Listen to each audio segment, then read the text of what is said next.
Okie dokes.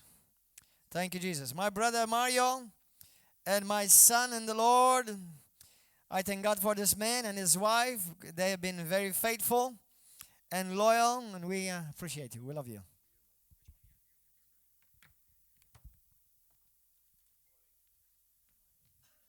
Good morning. Let's all stand and just say a little prayer. Father God, we thank you. We thank you for this day. We thank you for every day. No matter if it's raining, no matter if it's cold, no matter if it's hot, we want to thank you for every day because we know that we are to rejoice. Thank you for the word, Lord. Thank you for the word that you've sent us down. Oh, it's beautiful. And Holy Spirit, take over. Use this whole church as your own tool shed. We are all under your control. Let hearts be open and minds be receptive to the word. In Jesus' name, amen. Can we turn this off, please? It's too hot. There's enough fire. There you go. I want to start with the scripture that's behind me because I believe that people like us who are saved, is there anyone here that's new today? No. All are saved. Great. Hallelujah. And I believe that only people that are truly saved really believe this. It's John 14:6. And I've been meditating on this for a while. I'm just starting with this. It's not about this, but I want to start with this. And it says, I am the way, the truth, and the life. No man cometh unto the Father but me, by me. And I've been concentrating a lot on the word the life. We know he's the truth. We know the truth is a person. We know there's no way. He said there's the narrow way and then there's the wide way, but a life. And I've been meditating on the word the life, and I come to realize that people out there who haven't got Jesus haven't got a life. It is amazing how they invest in all sort of rubbish and they're proud of this and they're proud of that, and it's such I would like you to meditate on this word because it's liberated me, and I feel for these people. I believe there's a heart of evangelist in each and every one of us. They will want to give them this Lord, this Jesus, this liberator. He will set you free. And we must feel for him. We must realize that there's no life without him. Hallelujah. I'd like you to go with me. Do you bring your Bibles? Or shall I just... Okay. Matthew 27 from verse 39. This is going to be a preach to break all man-made religions. So, Holy Spirit, take over. Take over. So also the chief priests with the scribes and elders mocked him. This is Christ on the cross, two thieves, one on either side, saying he saved others, he cannot save himself. They're mocking him. He is the King of Israel. Let him come down from the cross and we will believe in him. He trusts in God. So let God deliver him now. And if he desires him, for he said, I am the Son of God. And this is what I want to bring to you, this bit. And the robbers who were crucified with him also reviled him the same way. This is not a story about a good thief and a bad thief. They were both mocking him. And this is also explained in Mark, if you want to jot this down and look it up, Mark 15, 30, 31, 32, it's exactly the same. And even those who were crucified with him reviled him. And reviled is not a word that we use much. So I thank God for Google. I believe God created Google. I believe he created it as a tool. There's a lot of people nowadays who say, I don't go on the internet. I think it's evil. I don't have Facebook. I think it's evil. What is evil is your heart. It's not Facebook that is evil. Because a hammer could be evil. You could kill someone with it. Water could be evil. You could drown someone in it. And fire could be evil. You could burn someone with it. So I looked it up. And the definition of the word reviled is to criticize in an abusive or angrily insulting manner. This wasn't a good thing. The only thing that was good about him is that he realized something. He came to realization. Now, Luke 23, from verse 39. Then one of the criminals who were hanged blasphemed him, saying, "If you are the Christ, save yourself and us." But the other, answering, rebuked him. Something happened. From reviled, he's rebuking his friend. Something happened. Saying, "Don't you even fear God, seeing you are under the same condemnation?" There's so much meat in this.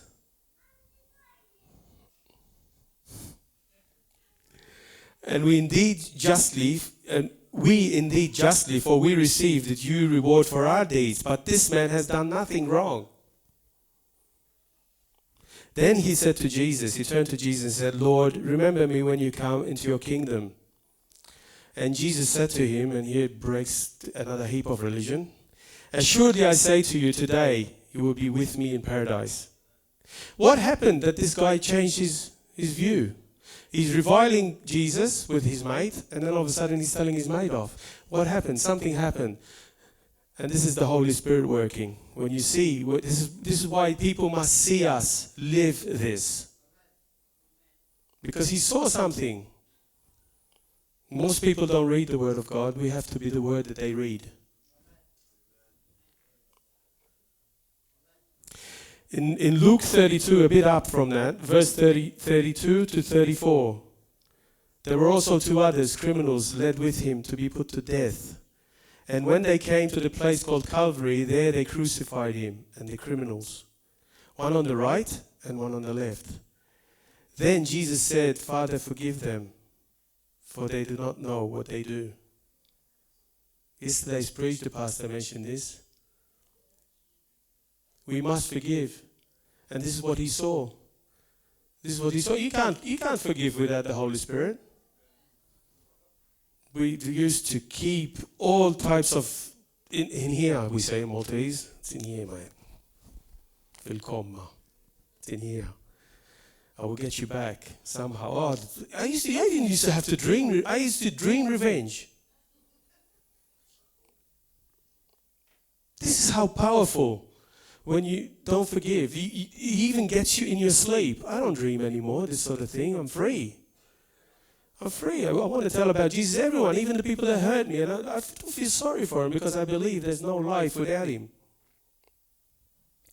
Now you know that this guy, this man on the cross, was not a Jesus follower. We don't see him anywhere in Scripture following Jesus. We don't see him in any of his preachings. We don't see him anywhere but in this place only. He was a low thief, but as low as he was, even under pagan Rome, they found him. What's the word?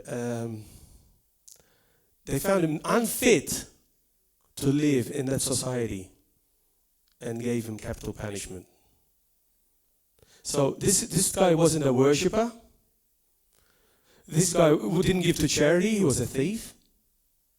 He didn't do anything. He didn't go to any church. He didn't even was baptized. And there's people here who might tell you, "Oh, so why should I get baptized?" Well, that's different. If you're on a cross and you're about to die, you could get away with it.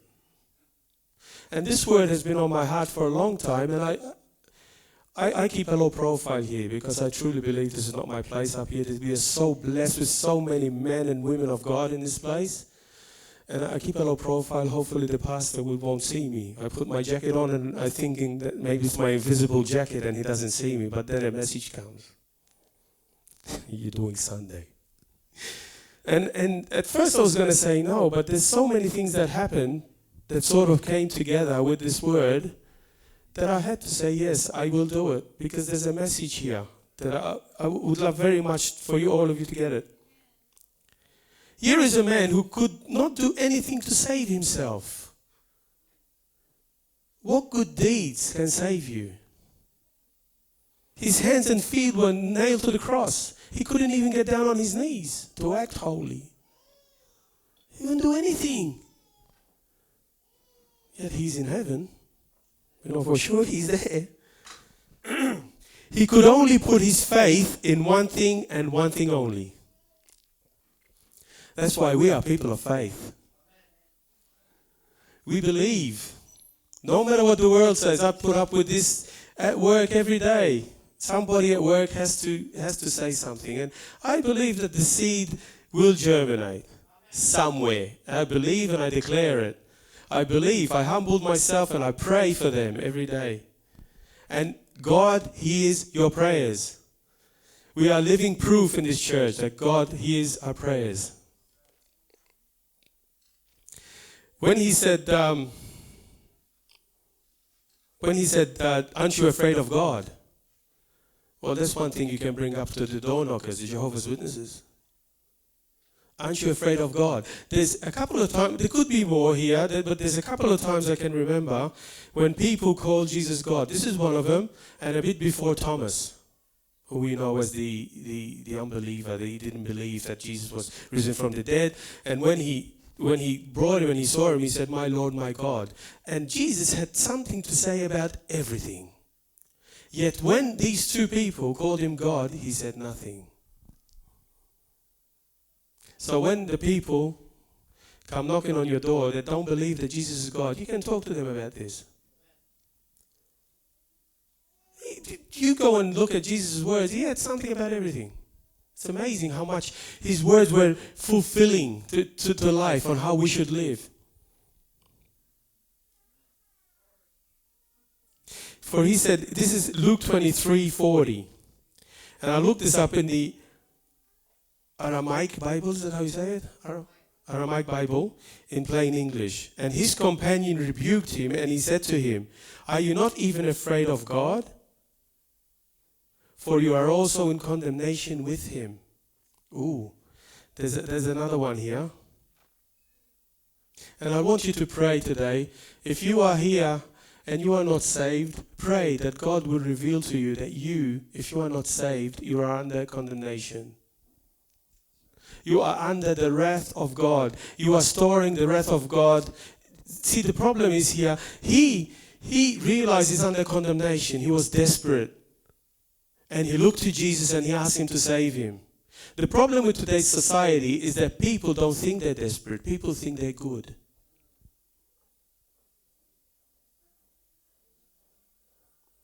When we have a funeral here, I love it because the pastor's job is easy.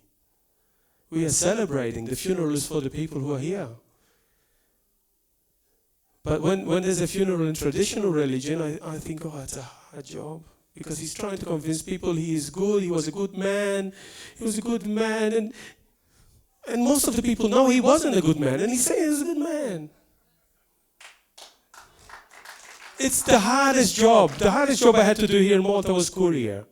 I did a courier for a year. I was going nuts because everybody believes that his house should be just a name and no numbers in Malta. So it's the hardest job I had to do. I did it in Australia, it was easy, but here, and everybody wants you to know where their house is, because the postman knows, but the courier, I had half of Malta. So, but I think this job of proclaiming someone is good when a whole church full of people know that he wasn't good. No one is good. The Bible says it clear. No one is good. Our hearts are evil. No one is good. And we must pray for God to reveal our family that they need him. That they cannot be saved without him. The Bible makes it clear. The wrath of God is on our heads. It's only his blood that will save you from the wrath that is to come. And I praise God every minute of the day that I said yes to my wife when she said, "Take me to Pastor Gordon." And I take her everywhere. Wherever she wants to go, yes, let's go. Sometimes I don't want to go. I say, yeah, let's go. And one time I was walking. I'm telling you, this word has been in my heart for a long time. I was walking. When I do my job, I'm a sales rep. And if I do shops in Sliema, I go to 4 or 5. I park the car somewhere, usually down St. Helens Street, and walk. And I have to walk all the way down to Tinier. One of the shops is in Tinier, another one is in Howard Street. It's a long walk. I don't mind.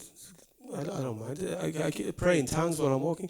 And at one time I said, "But Lord, how can I explain to people this mediator thing? I mean, most people don't even believe. I want to explain to people in a simple way. Because we know that 1 Timothy 2:5, I think, says that Jesus is the only mediator between God and man. But I needed something simple. And he gave it to me so simple. And he used the good thief on the cross. And he said, I started laughing. It was so simple. He said, when the thief was on the cross, who was in front of him? I said, John and Mary. He said, yeah. And he said, what were they? I said, alive. I said, okay. Who did he speak to? You get it? His best friend and his mom were in front of him alive. But the good thief spoke, it didn't say, and there's a prayer that is said in religion, and I used to say it a lot too, and it says, in my hour of death, pray for me. They're praying this to Mary. Was this guy in his hour of death? And did he pray to Mary? He went straight to Jesus. And when I got this, I had to stop, and I thought, oh Lord, this is from you. It's got to be, because I couldn't have thought this. It is so simple. My messages are simple. Have you come here to hear some theological message? But they're simple, but it's what he gives me, the simple ones. I'm a simple man. Hallelujah. The other revelation that I got is purgatory. He said, Jesus said to him, he said, today you'll be in paradise with me. He didn't say, I'm going to send you there for a while and we'll have a few masses going and your mother has to pay €5. It didn't happen. So if it didn't happen, it wasn't there. If Jesus didn't say it, we're either gonna live the Bible and say this is the word of the Lord and kiss it and believe it, or we'll call it something else. And this is what I love here. It doesn't matter who's up here. It's always the word of God. It's always the word of God. And there's another thing, I'm probably getting ahead of myself. I don't want to keep you here for long. I know some of you get hungry and start snoozing. And hallelujah. It is amazing. It's so simple.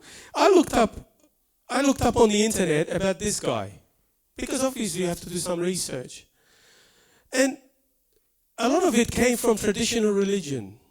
And they missed all this, what I'm talking about. Yet they had this written about him. The penitent thief, also known as the good thief or the thief on the cross, is one of two unnamed persons mentioned in a version of the crucifixion of Jesus in the New Testament. And then they invented all this stuff. Born 18 BC, Galilee, Israel. Died 30 AD, Calvary, Jerusalem. Full name, Dismas. Unnamed person, and they gave him a name. That's not all. Parents, Eve and Lucius, in brackets, legendary. And his spouse was Tamar. They brought all this up because this is what, if you haven't got Jesus, man needs an idol. That is why we idolize our Lord. Because man is made to worship something. That's why we worship God. That's why if you hear praise and worship going on and you haven't got this yet, start clapping your hands. Because man is a worshiper. There is no this in heaven. If you think that this church is loud, heaven is probably not good for you because it's going to be loud. In the Bible it says he's got a very loud voice. He preached to 5,000 men, plus the women and children, and he didn't have this.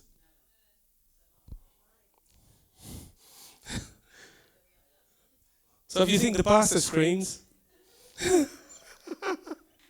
roars. We say he roars. He doesn't scream, he roars. Hallelujah.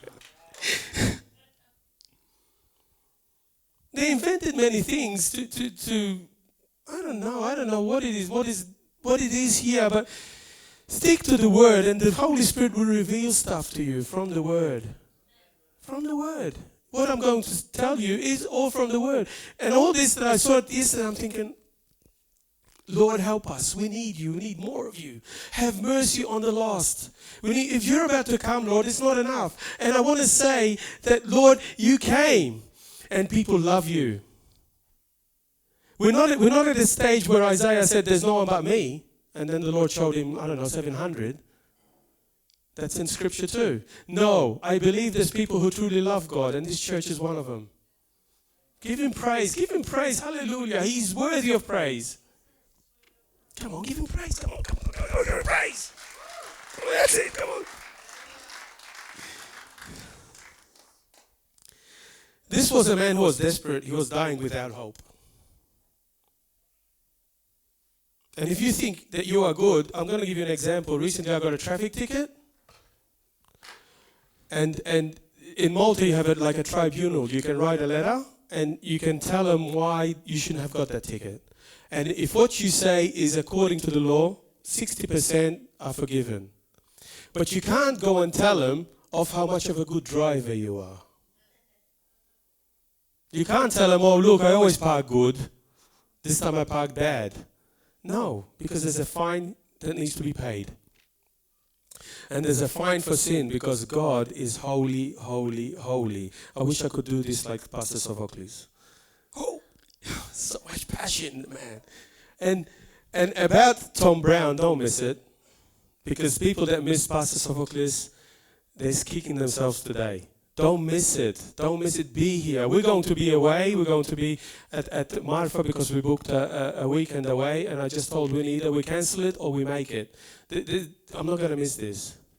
I want to be here. Either we come from there every day and go back, or cancel it. They're the two options we have, dear. Huh? Cancel it. Thank you, Jesus. Hallelujah. Oh, he's so good. He's so good. Oh, it's wonderful when you have, if you're a Christian, you must marry a Christian woman. I'm telling you, you must, because, yes, if you're a Christian man, you must, well, nowadays you have to explain everything. And recently I saw yesterday on the internet, in America they're calling us mental. But cutting off your private parts and have an operation to become a woman when you're a man, or the other way around, that's not mental, that's normal. We are mental for Jesus, yes. Hallelujah. Thank you, brother. Hallelujah. Hallelujah.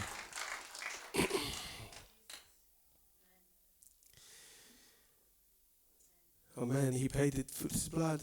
That's the fine that he paid it with every drop of his blood. Hallelujah to you, my King. Thank you, Jesus. I'll never know how much it costs. It's because I'm not going to do it. He did it. That's the song. I'll never know how much it cost to see my sin upon that cross, because I'm not going to do it. You did it. Glory to God. Hallelujah. Before I share this beautiful testimony, please go to Psalm 139 from verse 19 to 24. Say amen when you're there. Quick, mate, quick. Oh, that you would slay the wicked, O God. Depart from me, therefore, you bloodthirsty men. For they speak against you wickedly. Your enemies take your name in vain. Do I not hate them, O Lord, who hate you? And do I not loathe those who rise up against you? I hate them with perfect hatred. I count them my enemies. Search me, O God, and know my heart. Try me and know my anxieties. And see if there is any wicked way in me, and lead me in the way everlasting.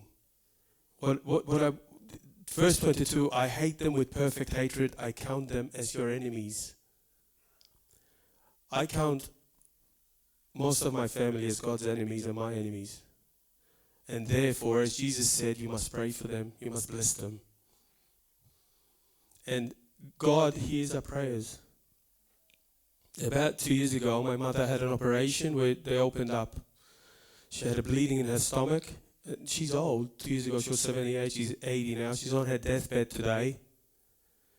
And this is where it all came together. When we finish here, we're going to the hospital and see how she is. But she's not even talking. But about 2 years ago, I told Pastor Gordon what's going on. My mother is very proud in her religion. Was very proud in her religion. And at the time, she did say the salvation prayer. But I spoke to the pastor and I told him, Pastor, if in 1 Peter, I think, or 2 Peter, it says that we just make it in. What chance has the world got?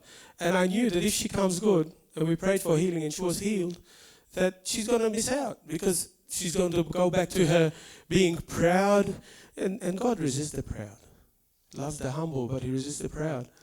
And I used to tell her, Ma, why is it I speak to you about Jesus like speaking to you about Satan? I used to tell her this. Why is it I'm speaking to you about Jesus, the same Jesus that you should know, and your face goes all, you don't want to hear. What's going on? Yes, well, when just before we moved her to her home, she knew she was going to her home. She told the neighbors to come and get the statues because she knew what was going to happen if she went and she left them there for me. And this is not through hatred. This is because the Word of God says behind every statue there's a demon. So I'm not doing this because I'm doing this through love.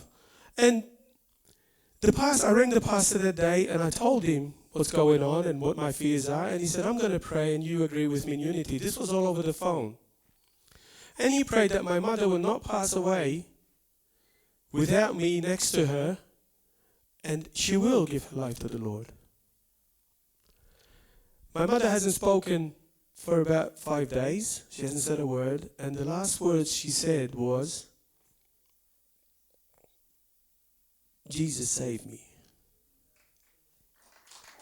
She said, I believe you died on the cross for me. I believe that you rose from the dead for me. And I forgive everyone who's ever hurt me. And she didn't say another word. She's still alive, just. I don't know what the plan of God is, but I pray His will be done. I'd rather she goes to heaven and I have her for eternity. And when I get there, she'll tell me, oh, you were right, you were right.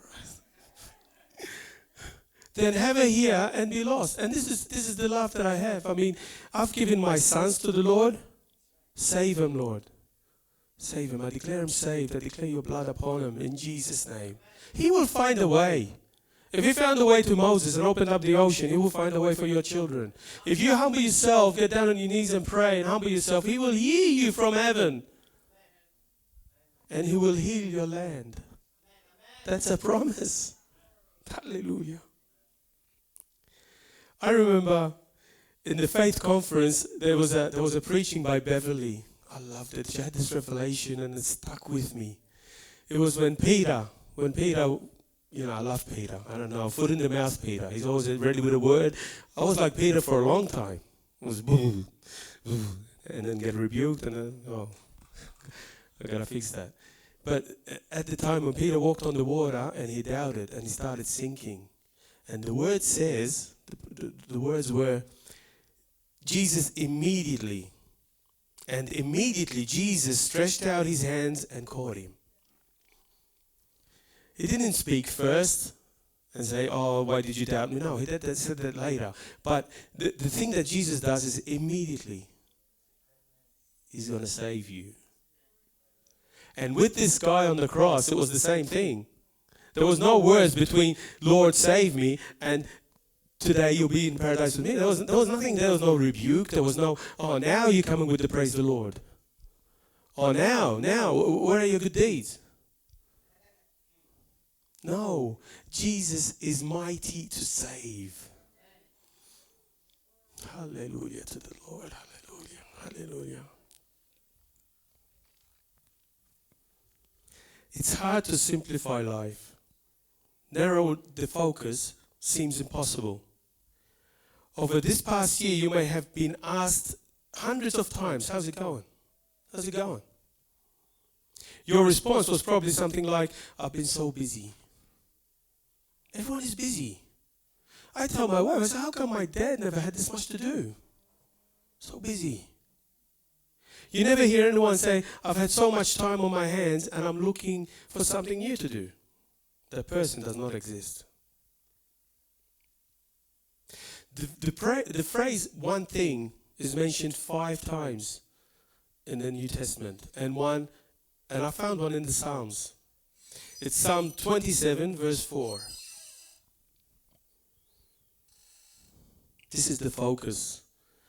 The focus must be, one thing I have desired of the Lord, that I will seek, that I may dwell in the house of the Lord all the days of my life, to behold the beauty of the Lord and to inquire in his temple. Hallelujah. This is one thing. And then Paul speaks about one thing in Philippians 3, verse 13 and 14. And he's talking about us. He's talking to us. Brethren, I do not count myself to have apprehended, to have grasped, to have caught. But one thing I do, one thing again. Forgetting those things that are behind and reaching forward to those things that are ahead.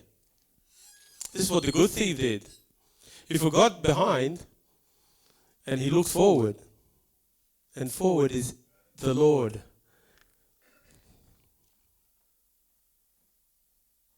Hallelujah. Press towards the goal for the prize of the upward call of God in Jesus Christ. There is another one thing that Jesus mentions. And I love his words because I believe his words are so liberating. And there's a few that need this in this church. I hear the pastor a while ago saying, while praise and worship and prayer is going on, nobody does anything. And I was there and I was saying, praise the Lord, yes, yes. Luke 10, 41, 42. This is when Martha was complaining that Mary wasn't helping her. And Jesus answered and said to her, Martha, Martha, you are worried and troubled about many things, but one thing is needed. And Mary has chosen the good part, which will not be taken away from her. Hallelujah. Praise God. We must be focused. We must be focused on that one thing. You can walk away from all this. The choice is yours. This is the love that God has for you. He's giving you a choice. He wants you to love him, not by putting you under bondage. No, the choice is you are free. We are free. But keep focused on that one thing. Whatever, if you're busy, one thing. If you can't make it here, one thing. Come and make it here. Sometimes I can't make it. But I come for the praise and worship and I have to go, but I come. Praise the Lord. I believe there's so much power in fellowship. What happened here 2 weeks ago, and maybe some of you weren't here a week ago, was amazing. And this is another thing that I thought that I had yesterday. Jesus never told us to, I don't think he did tell us to pray in tongues. Tongues is a ministry of the Holy Spirit. It came when he came. And after praise and worship, the pastor come up here as he does, and it's so beautiful, and he says, stay under the worshiping. Keep worshiping the Lord. The music stopped, but you keep worshiping, keep praying in tongues, and the whole church was going. And I believe something happened, because there was a guy here I've never seen before. He was sitting there, standing there, and he's looking around. I had my eyes closed. All of a sudden I hear chairs going everywhere. But the pastor said people get delivered here all the time. It happens. But this was powerful, because this guy, I never saw him here before. It's not like someone who's been here before, and you might think, oh, is it an act?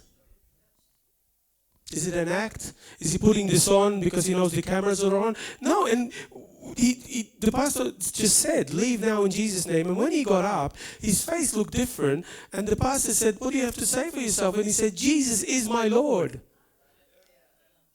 And before he said that, he said, what happened to me? And this is not the first time. One time another guy came here. Sadly, I don't see this first guy here anymore. I don't know what happened to him. Another guy came here, and we came up for prayer, and as soon as the pastor touched him, he went down on the floor, first time. And then he went back sitting over there, and I was next to him, and he turned around to me and said, what happened to me? And when that happens, when the new ones, I love the new ones, I love when the new ones get it. And I hope and pray that wherever they are, They come here and they stick their anchors. When I see people who haven't been here for a while, I go up to them and say, throw your anchors, mate. Not cut your anchors, throw them in here and don't move from here. Because the life is in the Word, and I can vouch. We've been here 7 years in April, and I can vouch that only the Word gets preached here for the glory of God. Hallelujah. Hallelujah.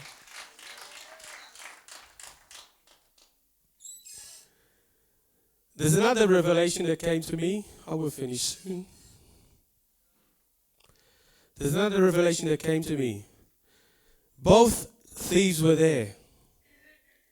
Both of them heard the same preach. Jesus spoke about 7 times on the cross. I'm not sure how many times. And both of them heard the same words. One was saved, one wasn't.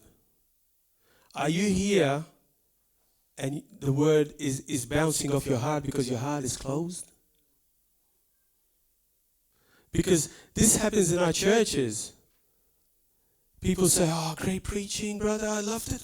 This was beautiful, it was for me. And then others say, no, I didn't get anything. I didn't receive. I didn't get anything out of that. And I'm telling you from experience, this happened to me for a while, where I wasn't receiving. I don't know what happened. It was a shift. Maybe I wasn't doing something. And I checked myself, and I started again from scratch, waking up, praising the Lord, reading the Bible, started again from scratch. And the hunger came back. I started praying for the hunger. You must pray for hunger. You must hunger for the Lord. He won't barge in. He's a gentleman. He stands knocking at your heart door. If you open, he will come in. He won't barge in. The other guy does that. Glory to God. Hallelujah. The question we must ask is not, why would a loving God send someone to hell? The question is, why would anyone choose hell over a loving God? It's a battle, guys. It's a huge battle. I've got a friend of mine I love so much. He lives in Australia. And he's made up his own heaven that he's going to there with his mum and his friends, and they're going to party on.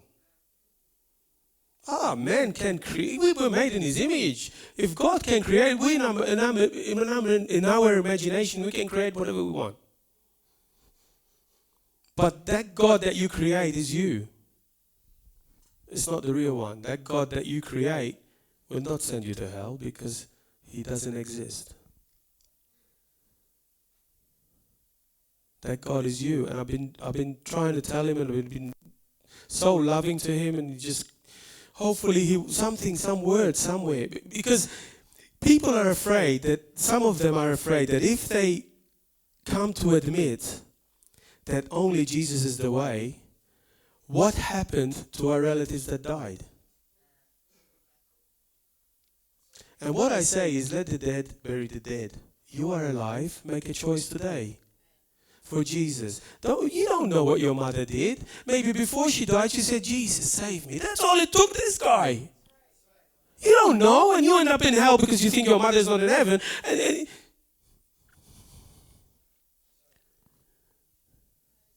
Save yourself.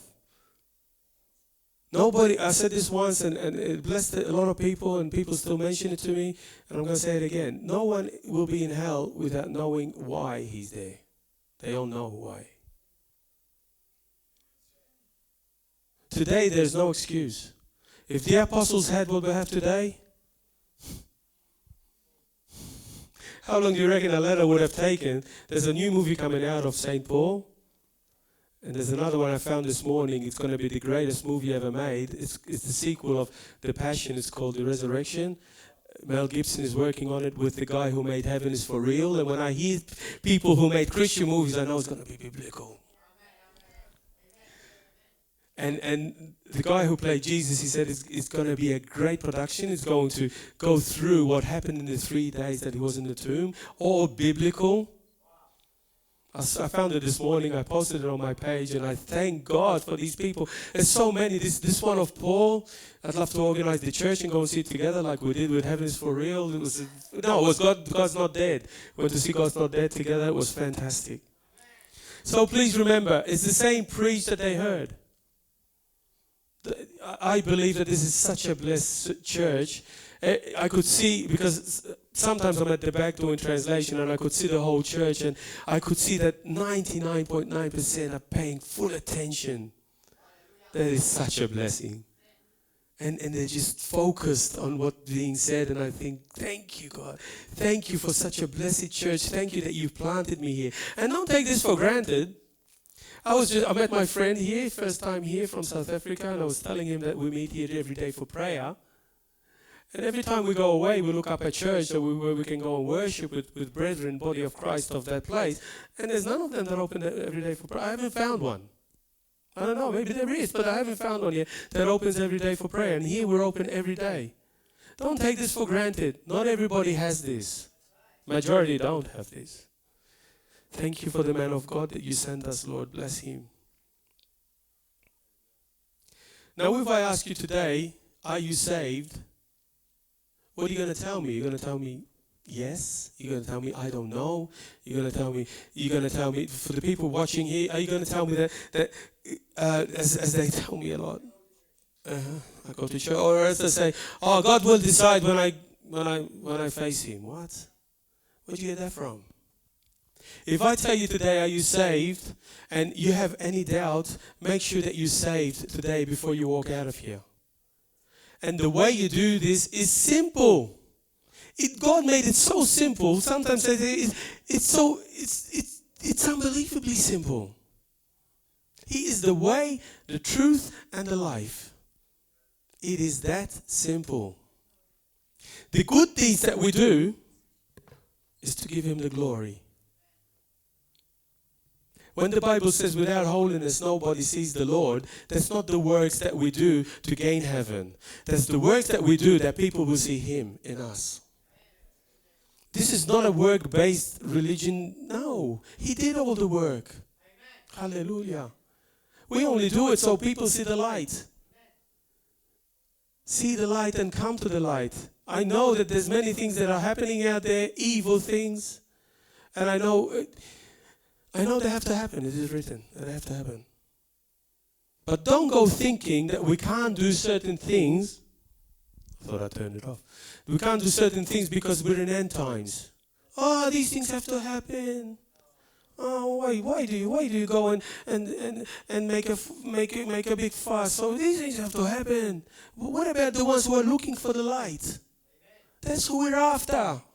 We know many will be lost. If there's anything that Jesus considered as the numbers, he said, few will find the way, the narrow way, and many will take the wide way to perdition. So if you're not saved, make sure you're saved before you walk out of here. Kieran, I've got that song I'd love you to put on. Today, it's not going to be, okay, we have the table of the Lord. Okay, is there anyone here who needs to come up here and pray with me? That if you're not sure you're saved, is everybody here sure they are saved? If I ask you, are you saved? Will you say yes? Will you say maybe? Will you say I don't know? What will you say? Are you 100% sure you're saved? Has it been revealed to you what God did for you? Look, if sin is not important for God, if they tell you, but this is 2018, why would he put Jesus on the cross and bleed every drop of his blood if sin wasn't important for him? And sin, and it tells you about this, it tells you must be born again. It tells you, it's clear. He says this, because when you're born again, you become a baby. And the kingdom of God belongs to babes. Belongs to kids. Did you see the pastor? I need a volunteer. The kids. I'm thinking, yeah, she can't now. I'm thinking, what's going on? Needs a favor. The kids. That's why you must be born again. You must start again. Whatever you've done will be forgiven. Whatever you've done, God will also forget. He will put away sin away from you as east is far from the west. These are promises that we live by. So if there's anyone who needs prayer, if there's anyone here today who maybe has slipped out a little bit and he wants to recommit to his walk with the Lord, the pastor is here, I am here, we can pray with you. Okay, then, hallelujah. Give God a shout of praise because He's worthy. Amen. And the song we're going to play after we share the table of the Lord, it's always beautiful to share the word, is not a slow song. So get ready to move. Get ready to praise Him with all that you have, because my strength is His, my mind is His, all I am is His. Hallelujah. Hallelujah. Let's all sit down just where you are. I'm just going to read the scripture for you. If you wish to see it, you can remain here, brother. I'm going to read to you practically in a nutshell what our brother Mario was speaking about this morning. And it says here, look at this, brothers and sisters. Even if you are following on YouTube, look at this. Ephesians chapter 2, I want you to see it. I want you to see it with your own eyes. We're going to receive communion as a family together. Hallelujah. But I want you all, those who are watching and following, praise God. I thank God for my dear precious son, because this is a precious son. Thank God, and his wife, they are our children in the Lord. Thank you, Father. Listen to this.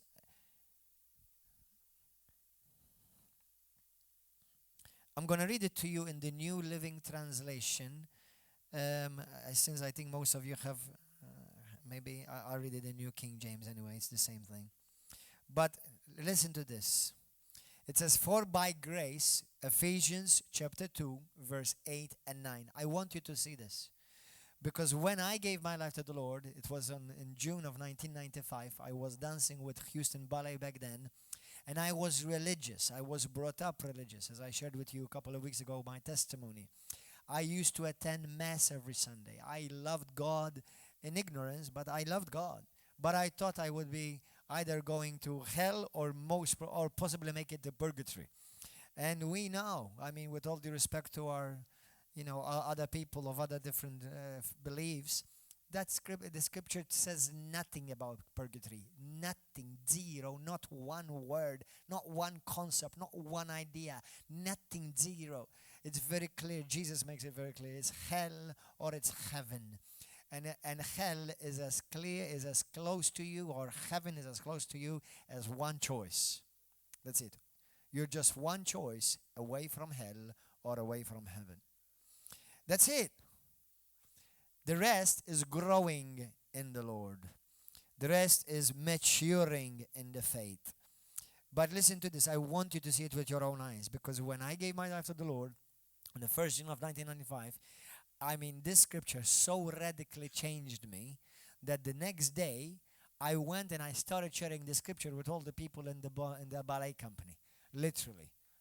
I was telling them, look what the Bible says. And everybody's living like, we're going to hopefully make it into heaven by how good we are.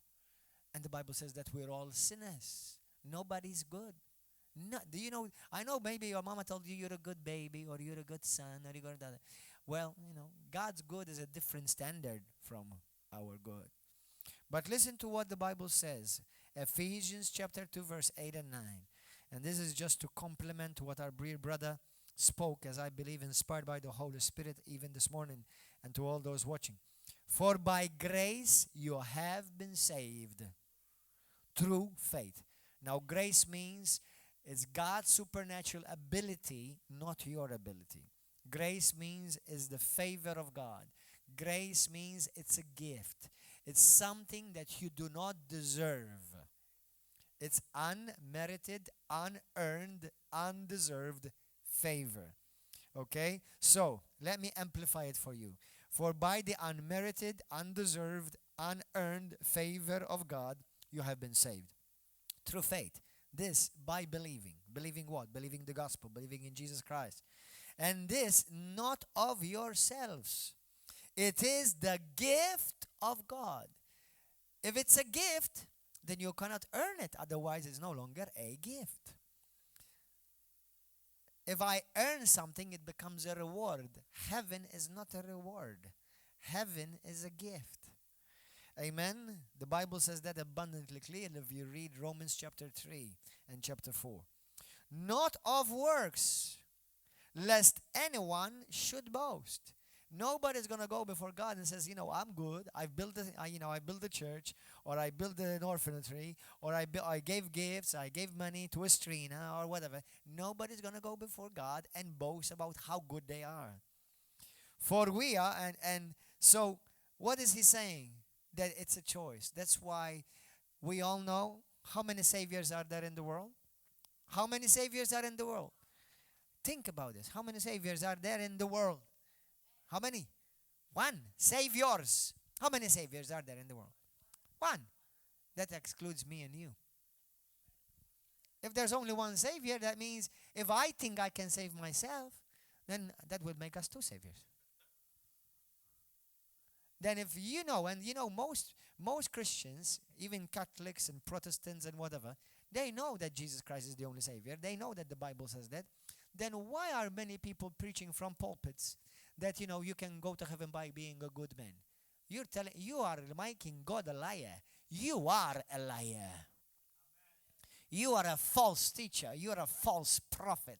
You should go and find another job. Not preach people about salvation with the very, very same salvation that you will not be singing. Because if you lead wrong, you will be held accountable. And many people are preaching, be a good man and you'll go to heaven. Nobody's going to go to heaven being a good man. When somebody says to me, "Oh, I'm a good man," yes, I say to him, "You're good for fire." So let's bow our heads just a few seconds before we celebrate communion together. As we celebrate communion, we're celebrating the gospel of grace, the gospel of Jesus Christ.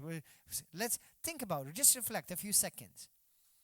Now, if I die today, am I 100% sure that I am saved, that I am born again, that my sins are truly forgiven? 1 John 5:11 through 13. This is the testimony that we have from him, that whoever believes in the Son of God has eternal life. Verse 13, the Bible says this: "These things I have written to you so that you may know that whoever has the Son has eternal life. Whoever does not have the Son of God, even if he thinks he's good, even if he's religious, but if he does not have Jesus Christ in his life, he will not have life." That means you're on your way to hell. And Jesus says, salvation only few. Matthew chapter 7, verse 21 to 23. Very few are saved. Are you saved? Are you born again? Is your name written in the Lamb's book of life? Are your sins washed away by the blood of Jesus? Is God truly your Father, or is he your judge? That's why I'm asking you this sober question, because if God used our brother to bring this message to us, then it's time for us to reflect again. Are you sure? And you can be sure. If you're not sure, would you be honest with yourself? Say to me, "Pastor, I'm not sure. I want to be sure." Be honest. Don't be afraid. Are you? Anybody wants to be sure? This brother, you want to be sure. Who else want to be sure that you are not 100% sure yet? Don't be afraid. Don't be shy. Anybody else? Okay. Lift up your hands, those whom you know you are sure you are saved. Lift up your hand. You are sure. Let me ask you another third question. How many of you are sure you are saved not because you are good? How many of you are sure that you are not saved? You're not sure you are saved because you are doubting whether you have truly made this choice in your life. Anybody? You're not sure if you truly made this choice. Sometimes we come to church. I went to church all my life, and I lived not sure until somebody explained to me the gospel that I can be sure. So don't take it for granted because people are sitting here, they are sure. Listen. Jesus does not want you to live in the dark and doubt. He wants you to live assurance. It's we call it the blessed assurance that I am sure I'm saved. Oh, somebody said to me one day, "Whom do you think you are?" It's not about who I am. It's about whose I am. It's whom I belong. I belong to Jesus. He is my Lord. He is my Savior. It is by His grace that I am saved, not because I am good. Amen. For all of you who are not sure, for all of you who want to be really, really, really sure, say this prayer with me.